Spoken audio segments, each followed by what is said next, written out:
Sénégal, bonjour Ndeketeyo,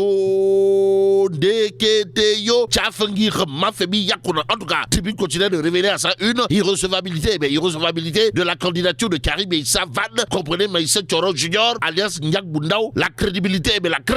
du Conseil constitutionnel à nouveau contestée. Et c'est sans conteste, que Tribune continue note, le PDS considère à plus d'un titre que le dit Conseil est incapable de garantir une élection démocratique crédible. Crédibilité du Conseil constitutionnel quand tu nous tiens. Et cette tribune quotidienne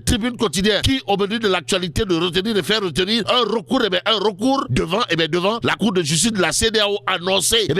par le Parti démocratique sénégalais pour dénoncer l'irrecevabilité de la candidature de Karim Meïssa Wade, si on en croit Tribune quotidienne ce matin. En tout cas, le journal de révéler la crédibilité du Conseil constitutionnel à nouveau contesté. La contestation en question est à lire également à la une critique ce matin. Le journal de révéler dissolution du Conseil constitutionnel, retour imminent de Karim Meïssa Wade, la coalition Karim 24 dans la résistance. Et comme il a dit Foulaye Ndiaye Dakar, il convenait de lire dans critique le journal que quelques heures après l'invalidation de la candidature de leur leader, les soutiens de Karim Meïssa Wade, Meïssa Thioro Junior disent entamer un combat qui devra impliquer toutes les structures du parti de Maître Abdoulaye Wade. En tout cas, en conférence de presse, le Parti libéral compte user de toutes les voies de recours, mais entend également dans le fond porter le combat politique pour rétablir Raki Tak Taf Taf et Johnny, pour ne pas dire Soukat Bouket. Karim Meïssa Wade dans ses droits foulés aux pieds depuis des années. Informe toujours critique ce matin, il convenait de noter ce qu'il allait de noter dans le journal, comprenez, les émissaires de Maître Wade chez Serigne Mountakha Mbacké Bassir. Bon, retenons en tout cas ce que nous livre Enquête quotidienne en appel à la une, à savoir après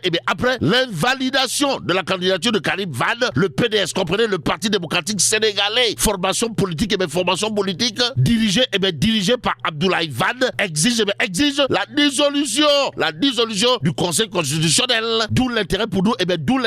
de prendre le Témoin quotidien. Dans le journal, c'est mon confrère Mamadou Oumar Ndiaye, alias Grand Monde, qui signe un éditorial intitulé Le président Abdoulaye Wade, comprenez, le père du libéralisme africain et apôtre de la démocratie dans le continent noir, pape du Sopi, poignardé une deuxième fois. En foi de quoi? Sud Quotidien nous livre les propos Kourbaïfal et Mbolde Bouride, signé la coalition Karim 24 aujourd'hui aux abois, à savoir pas d'élection sans la participation de notre candidat Meïssa Thioro Junior, comprenez Nyak Boundao, Karim Meïssa Wade. Cependant, Walf Quotidien, pour ceux qui relèvent de la saisine de la Cour de justice de la CEDEAO de renseigner les recours illusoires de Karim Wade. Pendant ce temps, le point actu de révéler appel à la mobilisation de Bougane Gueye Dany, Karim Meïssa Wade, Mimi Touré et compagnie,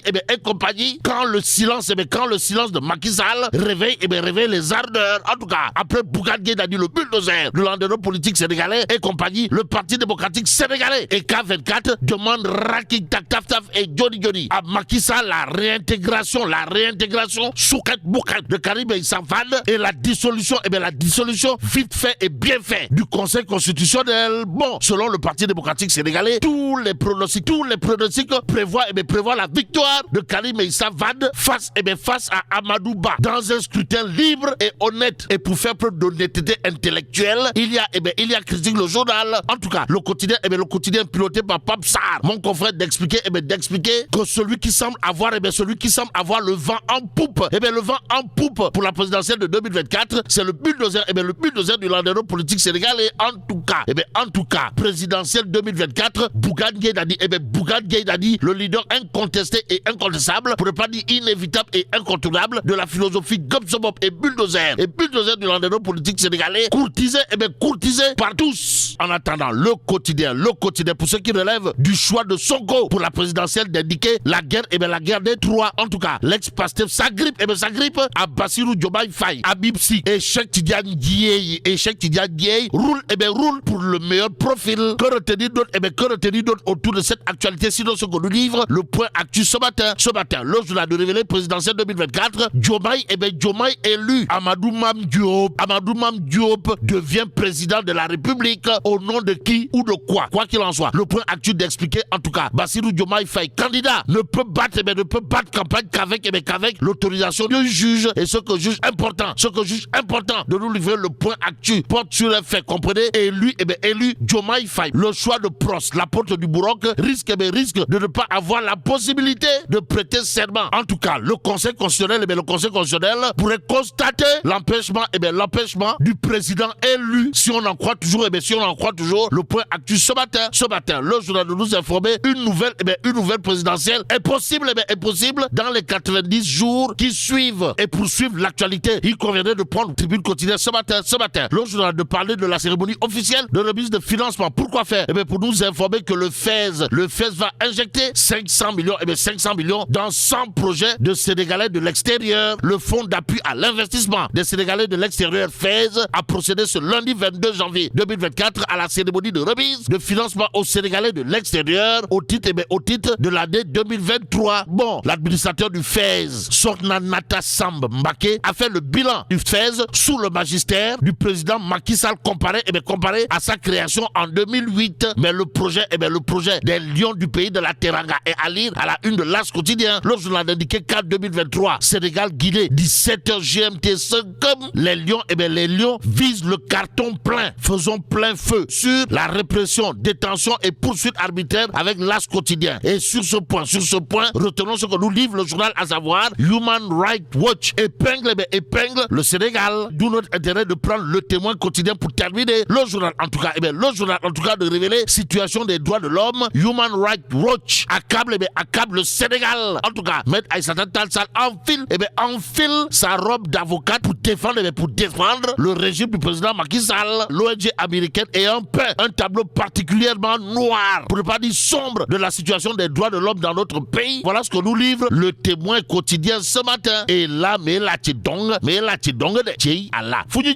Bon, que Dieu préserve le Sénégal. dikkati na xel tey na ñaaw na turbine yéen kaay naan man te teeyul ci kenn ku dul ci conseil constitutionnel yéen kaay bi dee média bi naan ña ngi koy jori xeer di ko ŋàññ moom conseil ba mu ne tucc caaral di xool xerew lay bët yéen kaay bi dee média bi naan man gaa yi di ko joree xeer fu ne bi moom waa parti démocratique sénégalais ñoo faf ne nan ko seeyal fayallaahu ndax ñoom waa PDS si boppam nee nañu conseil constitutionnel bii lee dafa daal di tële garantir élection boo xam ne dina am ci wàllu démocratie am ci leeraange goo xam ni kenn du ci am xel wu teey bi naan man ñoom waa PDS ci boppam nee ñu fas nañu yéene defub recours ca cour de justice bu CEDEAO Walf Quotidien naan koon ma wax wala ma noppi critique yéene kaay naan koon coalition Karim 2024 résistance nag la ñu woote faf le Témoin yéene kaay ci njàngatam mel ni ku naan ñoo yey de ndax nag maître Abdoulaye Wade ci boppam la ñu jël paaka jamee ko ci ginnaaw ñaar bi yoon mu am ci réew mi tëj nañ doomam xañ doomam ñaar yoon présidentiel l'observateur naan koon moo taxit njàngat ka Karim Wade ma ni la lu war la ñaari présidentiel nga daal di koy rate te kurpeñ gi dal na foo xam ne jaxasoo mën na caa am te it mën na ko faat ci wàllu politique fa yàllaahu libéraux yi naan militant yi man ni génn leen ngeen xeex wane leen seen doole xañ gii ñu xañ suñu bokk ci présidentiel yi génn leen ngeen xeex ko Tribune Quotidien naan kon gaay yi daal ña nga fas yéene kalaame ji nguurug président Macky Sall ak conseil constitutionnel ca CEDEAO Walf Quotidien naan kon xanaa ma wax rek waaye fooye sam xel la jàpp ne cour de justice bu CEDEAO bii mën naa dugalaat Karim Meïssa Wade ci élection présidentielle 2024 yi budul fooye sa xel lan la ana ñu ko fi defoon kalaame ji fu mu mujjee fenn Sud Quotidien naan en tout cas coalition Karim 2024 ña nga naan élection du am ci réewum Sénégal tant que rigaatuñu turu Karim Meïssa Wade ci liste ci ñu war a bokk le point ak ci naan man lii lépp cellu président Macky Sall moo ko waral Bougane Gueye Dany woote na fi mobilisation Mimi Touré Karim Meïssa Wade te lépp nag naji adversaire moo ko waral gars yi jàpp ne bu Karim bokkoon Amadou Ba moom daanaka du gis dara l'enquête naan man aayee Karim gii soo moytuwul nag kenn ci daal di jariñu moom moo di Idrissa Seck l'info naan kon ñi ngi takki alliance fu ne booloo gi ci wàllu présidentiel bi mel ni tulleeg màlle ku ne di xool koy lonku sak mbagg waxante guddi yaa ngi mel ni tulleeg màlle waaye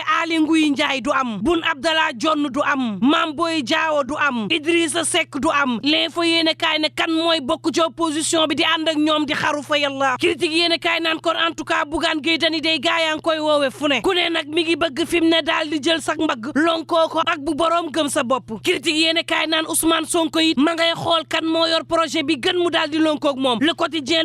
naan kon en tout cas ñetti candidat la am ci élection présidentielle bi gars yi Ousmane Sonko yi nongoy ci Bassirou Diomaye Faye Habib Sy ak Cheikh Tidiane Dièye ne xooluñu la Pastef bëgg la ñu xool kay moom moo di profil bi gën ñu xool ko mënuñoo xëy rek ne kii la ñu àndal nañu xool ki am programme ak profil bi gën ñu daal di koy songandoo bés bi le jour daal dina Ousmane Sonko mi ngi ci guddi gu bër setagul ndax fi mu ne mi ngi xalaat kan lay lonko akub àndam wala kos am ndaje boo xam ne tàngoon na jër ci kër Habib Sy moom Cheikh Tidiane Dièye ne candidature am bi du ko dindi tay du ko dindi ëllëg Birame Souleye Diop naan kon bu la neexee de waaye defal sa bopp ne sunub candidat ñun waa Pastef Bassirou Diomaye Faye la moom Ousmane Sonko teey ànduk dal di xool nag ci profil recalé yi kan moo ca gën yor yéene kaay naan man ak lu mën a am projet Pastef bi moom Bassirou Diomaye Faye moo ko boot lakos naan Bassirou moo yor suñu programme mooy suñu góor mooy suñu waay moom la ñu samp bés bi le jour naan man en tout cas Cheikh Tidiane Dièye nee na bàyyiwul le quotidien naan kon Habib Sy teg si naan nañu xool meilleur profil ñu jël ko moom it bawul le point actu naan man coowa nga ca candidature Bassirou Diomaye Faye de ndax bés buñ ko falee président bu réewum Sénégal moom Bassirou Diomaye Faye boo moytuwul nguur gi da koy sédd Amadou Mame Diop ndax nag juge bi ci boppam mën naa yëraat dossier am xool ndax Bassirou Diomaye Faye dañ koy wekku nguur gi wala dañuy amalaat ci juróom-ñeent fukki fan yi ko jiitu yeneeni élection présidentielle en attendant jébbal nguur gi njiital assemblée nationale yéene kaay bi mel ni ku naan man ci sàll ngaari lam tooro Bourguédé ak lu mën a am turbine yéene kaay ne ma ay gaayam moom nee ñu ka mu àndal la ñu àndal ka mu joxoñ la ñu joxoñ ci présidentielle 2024 bi Semi Diouf taxawal na mouvement Mon Visa yéene kaay bi ne sabab gi moom moo di dooleel Amadou Ba waaye tam wane ay jëfik président Macky Sall Sud Quotidien naan kon sàll ngaari lam tooro Bourguédé sa réew mi day bitim réew nee ñu baaxul neexul amul jàmm ñi ngi caxatee ak yelleefuk doomu aadama saa booy élection jub see yow président Macky Sall fitna daal di juddu sam réew Human Rights Watch ci daal di defal rapport 2023 Sénégal goo xam ne maar day taali yéene kaay bi naan man bu dee Seydi Gassama ma nga naan am na yu baax ak yu bon ci réew mi 24 heures yéene kaay naan kon 2021 ak tey moom Human Rights Watch ci nee ñu Sénégal ñi ngi caxatee askan wi jaarale ko ci ay procédure judiciaire yoo xam ne ña ngi ko njëkk a teg ci ndodduk opposant bii di Ousmane Sonko ci loo xam ne nag seenu doomu réew lañ koy teg mu miti wala gaaye naan président Macky Sall yow ci boppam yaa war a njëkk garantir liberté sak askan daal di tere fitna gi nga xam ne am na ci réew mi caxatee gi ni caxatee askan wi rawatina di leen yóbbu kaso ci anam woo xam ne maa tay la ak sama teeyaayu bakkan ci lu leen neex dong ngeen jàpp ci nit ñi di leen yóbbu ci kaso ci anam woo xam ne miti na ñoom autorité yi waa Human Rights Watch naan leen askan wi ci boppam war ngeen saytu bàyyi leen ñu wax la nekk seen dënn ñu dem woteel ka ñu bëgg woteel waaye tam élection daal di am ci jàmm ak salaam ak xel mu dal le témoin yéene kaay naan kon gannaaw bi nu yàqee Sénégal moom Aïssata Tall Sall day daal dinay rangoo robbuk avocat am fas yéene layal na nguuru président Macky Sall moom Aïssata ma nga ca Genève réew mi ko dajee naan kon daal di xamal communauté internationale bi ne ko Sénégal def na ay jéego yu am solo ci àq ak yelleefuk doomu aadama waaye tam sàmm la nga xam ni moom moo di ab askanam ci juróomi at yi ñu génn moom Sénégal taxaw fa ñu ko doon xaaree ci àq ak yelleef l'observateur naan Aïssata Tall Sall ma nga naan nasaraani ak lu mën a am borom ñaari tur yi nag ñu bàyyi leen ñu am seenug liberté ci réewum Sénégal du am tey du am ëllëg suñu diine nangu ko suñuy valeur nangu ko kon nag borom ñaari tur mani la du sakkanee ci réew mi turbine yéene kaay naan kon booba élection présidentielle yu dul sakkan la ñu am ci réew mi présidentielle yoo xam ne ba nii kenn amul ak kóolute ne dina am waaye bu amee ci yenn anam lay amee ndax fichier bi nga xam ne moom la ñu jébbal ngir amal ci élection bi fichier boobee gaa yaa ngay tàmbalee nag di ci am xel wu teey njàqare daal di tàmbalee juddu ci xol yeeg xel yi ci ne ndax fichier électoral bii baax na waxtu woowu ma ne la gaa yaa ngay xool nees jëmale kanam Sénégal yéeni kaayub des médias bi naan maan fees ci boppam daal dinay débloqué juróomi téeméeri million daal di koy jébbal téeméer ci ay bénéficiaires moom soxna Naata Samb Mbàkke daal di dugal juróomi téeméeri millions yi ci fond bu sénégalais bu extérieur yi nga xam ne ñetti téeméeri millions la jugee daal di jàll ci 1 milliard lu toll ci téeméer ak ñaar fukk ak benn ci ay projet ñu daal di koy taxawal ca bitim réew financé ko lu toll ci juróom ñetti téeméeri millions ñu def ko ci jógee ci téeméer ak fukki millions ak juróom tàbbi ci juróom ñetti téeméeri millions bi yoon nag juróomi téeméeri millions jébbal nañ ko sénégalais yi nga xam ne ñoo nekk ca bitim réew te ami projet waxtu woowu ngir xeex chômage bi it yéene kaay bi di ma xamal ni ma joojo mbeng lu toll ci junni xëy fas na ko yéene taxawal ci ndakaaru njiital mouvement la réaction jóg ngir defar Kër Massar daar taxawal na lu ëpp téeméer ci xëy ci réew mi lépp nag jaarale ko ci mbay mi ak xale yi mën a demal seen bopp Tribune Sport naan maan waxtu woowu Sénégal day mi ngi soobu ci ñetteelu match ak bu mujj bu poule bi waaye laataa loolu taskatu xibaaru Sénégal yeeg yu Guinée tàmbali nañ faa jotee laas yéene kaay naan kon ñoom Sénégal kay ndam la ñu bëgg niki tey ngir am ñetti ndam ci seen ñetti match de poule Le Soleil yéene kaay naan kon ca Yakro dina tàng dina métti tey ci dér bi diggante Sénégal ak Guinée Conakry Côte d'Ivoire yéene kaay bi naan maan éliminé gun ko de waaye fi mu toll nii day taxaw di seetaan lu am mu jël libération yéene kaay daal di may xamal ne ca Sogas dañu faa rendi xateet génn waay fajar la ko xaritam boo xam ne tuddee na ko doom gannaawoo daal di koy plaqué mu yegg suuf mu daal di tër daal di rendi yéene kaay bi naan maan borom ñeenti junni akub téléphone portable bu yàqu moo leen daal di jotale gannaaw ba mu faatee xarit bi dafa ni toccet daal di daw téléphone am moo tax yéene kaay bi ne ma ñu daal di koy jàppee ca ngee xoox ak lu mën a am mbokk yi ñu ñaan jàmm te yandoog jàmm